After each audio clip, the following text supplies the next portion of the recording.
You want to support Roland Martin Unfiltered? Be sure to join our Bring the Funk fan club. Every dollar that you give to us supports our daily digital show. There's only one daily digital show out here that keeps it black and keep it real as Roland Martin Unfiltered. By going to RolandMartinUnfiltered.com, you can make this possible. An attorney for Lieutenant Governor Justin Fairfax is again calling on the district attorney to investigate the claim of a woman who says Fairfax raped her in a frat house at Duke University in 2000. Fairfax has repeatedly denied the allegation, as well as the sexual assault claims from another woman, saying the encounters were consensual.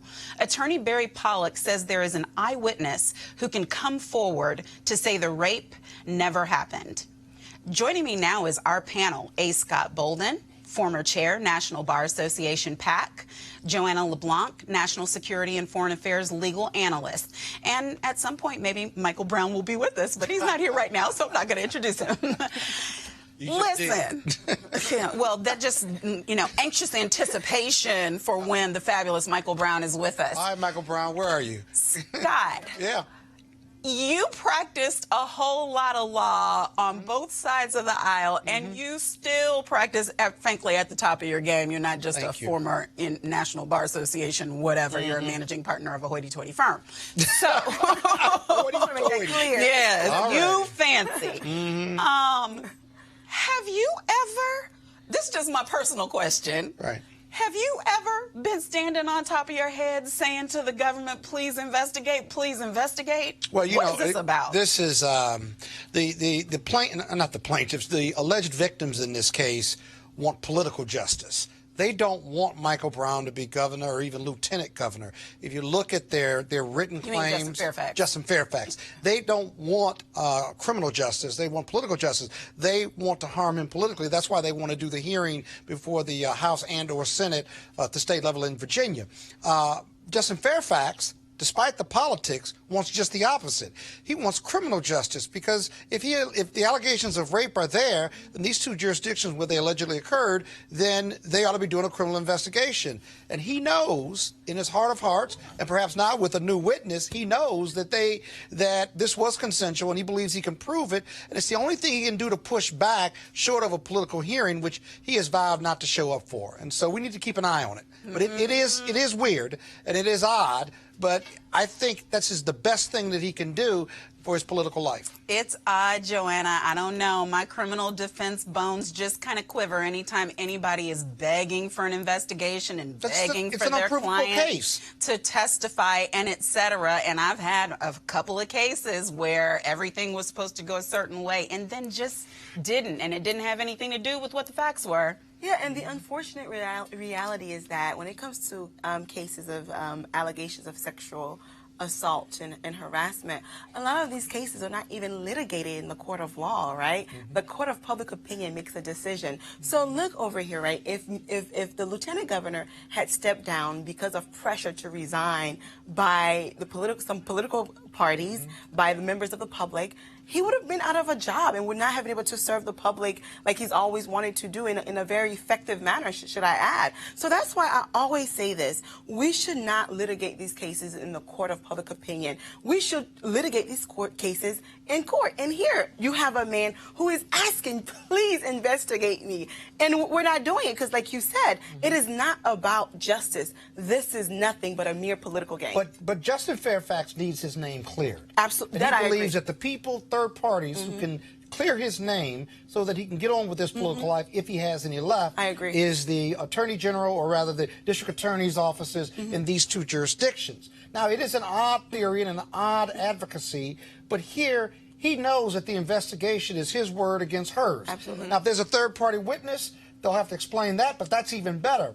Because right now he's losing the political discussion and losing the political fight, and he's politically injured. But if he can get cleared by these two district attorneys, which is why he's pushing it, right, he may have a chance. Yeah. Well, look, Mr. Michael Brown, former vice chair of the DNC Finance Committee. We talked him up. I literally talked you up. I was thinking I was going to have to talk to an empty chair and just pretend that you were there. But I know you're the man with the plan.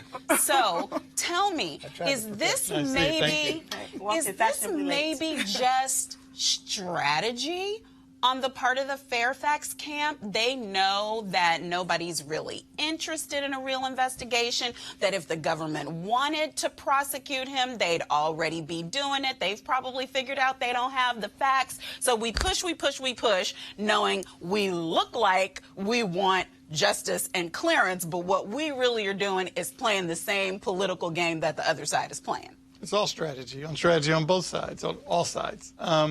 But I think the interesting way to also look at it, I'm sure you've talked about it, we've talked about it on this show before, is I find it interesting that the accusers do not want to sit down in front of law enforcement investigators, but they do in front of political investigators. Lawmakers.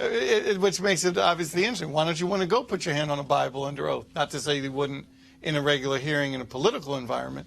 So it's just interesting. Everything's political. Everything's strategic. But I think Scott's right. I think you have to do something to clear your name, and that's the one way to do it.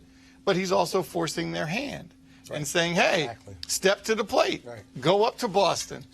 Talk to law enforcement, not just in front of a Republican-controlled house. And you know, well, but they actually would be swearing on a Bible. On either way. No, not either way. They would be doing that if they stepped in for the hearing, because they're under penalty of perjury if they do the hearing. If they go in for questioning, not so much. It could be used against them later, but all we have to do is look at the. You can't lie to law. You can't lie to law enforcement. I disagree with you. I'm not saying that you can lie. If they lie to the police, that's why. Okay, they have criminal exposure. They have exposure, Absolutely. but it's not the same in front of the world type of exposure that they have going into the circus they want. But here's my point.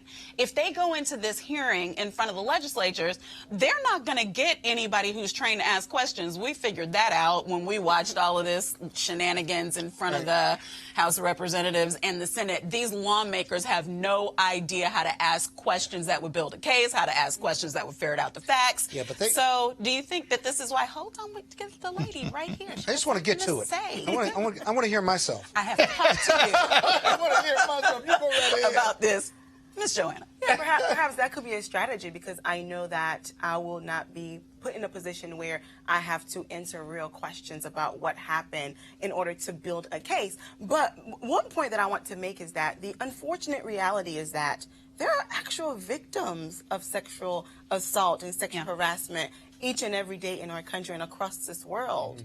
And by having a case like this, it takes away from the real issues. It takes away the legitimacy when it comes to people who are victims of sexual harassment. So who's the real culprit in this case? You know, nobody wins. Nobody wins. And my argument is that I am not arguing that this woman, I'm not questioning her credibility. What I'm questioning is the tactic that is being used in this case. And it's very troubling. It's very questioning. Well, Justin knows a couple things. He knows, at least in his view of the world, he didn't do it, whether there's a witness or not. But he also knows, and is proving every time he gets PR on talking to the DA's office, right? He's showing the world that these two accusers are more than willing to go before a political body where they can either mislead or lie and tell the truth. But he's also shown that they don't want to sit down with the DA or the FBI or the local police because they're not prepared to lie there. Because if they lie to that small group of people for law enforcement, then they could be charged, either filing a false claim or false complaint. He's also showing them one other thing, too. He's showing the world that they do not want to file a criminal complaint. Now, I don't know about other victims, although I'm a former sex crimes prosecutor from New York. If this occurred, many don't want to go forward at all. But whether it's 5, 10, 20 years later, these two accusers have decided to come forward. So if you're going to come forward politically, right, then there's really no reason for you not to come forward with law enforcement. And to this day, there is no complaint pending in any one of these jurisdictions. Justin and his lawyers are showing us that every time they write a letter, every time they push the government to investigate. And that's important to their strategy. I think it's going to be a winning strategy ultimately. Michael, but I want to expand the net a little bit, because what I feel kind of is being lost in this, where Fairfax's camp has to pretty much push to get some press about this, is at one point we had the top 3 in Virginia legislative body in trouble. Now, the only thing that has survived is the one set of claims against the black man. Remember, at one point, he was about to be the governor. And then all of a sudden, didn't matter what the governor had done. And we had all of it right there in black and white. We had pictures. We had everything we needed. Then all of a sudden, we've got, again, these age-old claims that come out. And as Scott says, we've got alleged victims who don't want to file a complaint, aren't interested. From the very beginning, their lawyers say, oh, no, we're not interested in filing charges. We want this behind us. But we'll come to the dog and pony show that is the state legislature. Who do you think is really behind this? Well, I think we first have to distinguish between the acts of the Attorney General and the governor as opposed to the lieutenant governor. Being racist is not against the law. So that's one piece. There's not any kind of criminal activity. Clearly it's bad, and we don't want that, and we don't want those kind of people in office. I get that. But same thing with lieutenant governor, and frankly, the person sitting at 1600 Pennsylvania Avenue, you know, I don't say his name, I say 45, is the same thing. Allegations. What happens when an allegation is made? It's supposed to be ferreted out. You're supposed to listen to the victim. You're supposed to believe the victim. You're supposed to figure out what the due process is. Corroboration, witnesses, what's happened. And in this case, until you have people that are really willing to go to law enforcement, and I'm not certain, I know folks have sued 45 civilly, but I'm not aware of anyone that's gone the legal route. So there seems to be a pattern that people don't seem to want to take that next step. But you know, Michael, wait for the other shoe to drop. I would anticipate this, that if you don't get any traction with this strategy in connection to the law enforcement agencies in these two jurisdictions, keep an eye out for Justin Fairfax and his legal team to sue them for defamation of some kind, libel or slander. Like that. Why not? Look for that. Now, but because 45 claimed he was going to do it, and he's never done that. Yeah, because it's politically risky, because then you're attacking accusers in a Me Too movement, whether it occurred or not. These are still allegations. But Justin Fairfax's strategy has been pretty aggressive. And I would expect that the next shoe to drop, if they can't get anywhere, once they play out the law enforcement piece, I could see them actually filing a lawsuit of defamation or slander or libel against the accusers if they really believe that they've gotten enough evidence and enough background on both alleged victims who don't want to report a crime but want to do political harm to him. Right. Watch for that shoe to drop. Right. Well, and I mean, obviously, that is expensive, and that can be even more risky because now you're guaranteeing that a client who really should never have to be deposed, never have to testify, especially if they've been wrongfully accused. But he's willing to risk it all. He is, and he believes that if it's in the public eye, it's helpful to him because they're still not reporting a crime and they're still trying to do him political harm.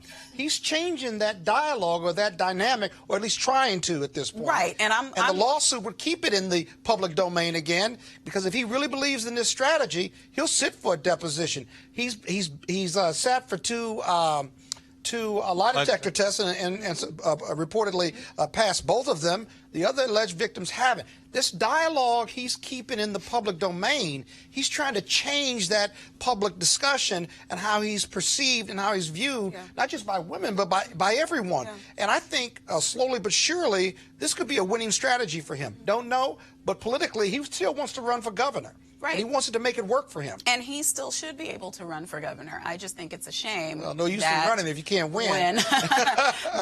Well, yes. But I think that there's a difference between what a client wants, even when the client is a lawyer, such as him, and what the lawyers are advising as is what's best. You know, I think it's great to sit down for a lie detector test because you don't have to tell people that you took it unless you pass. Yeah. It's another thing.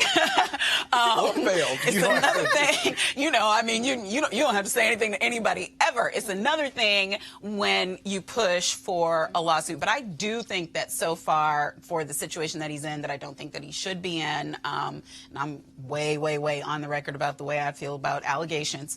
But I do think that it's good, Joanna, that he is not hiding and getting under a rock somewhere, stick your head down and wait till it blows over, because for a black man in America, there's no such thing as blow over. And at the end of the day, all you really have is your name, right? And I think he wants to get that cleared up, and he wants to change up the public's perspective and opinion about who he is as a politician and as a career man. So I agree with his strategy. I think it's a great strategy. Just clear your name, because that's all you have at the end of the day. So.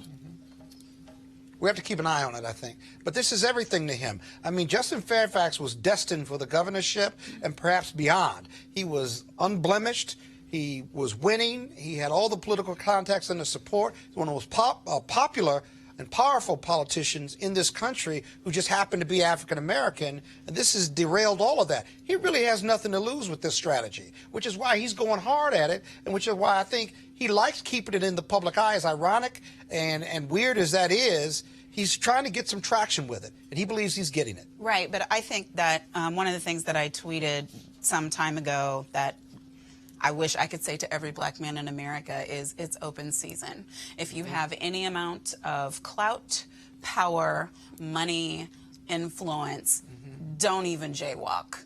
And I mean that. I mean, don't even jaywalk, because you can look across the board at anybody who we held with any level of esteem in this country. And I've reached out personally to people who I've just heard from here and there and elsewhere, they're trying to aim for you next. Tighten up the belts, because it is an orchestrated attack. It is not happenstance. People are digging and digging and digging as far back as they need to go until they come up with something. That's the thing that I thought was so amazing about our first African-American president. To survive 8 years.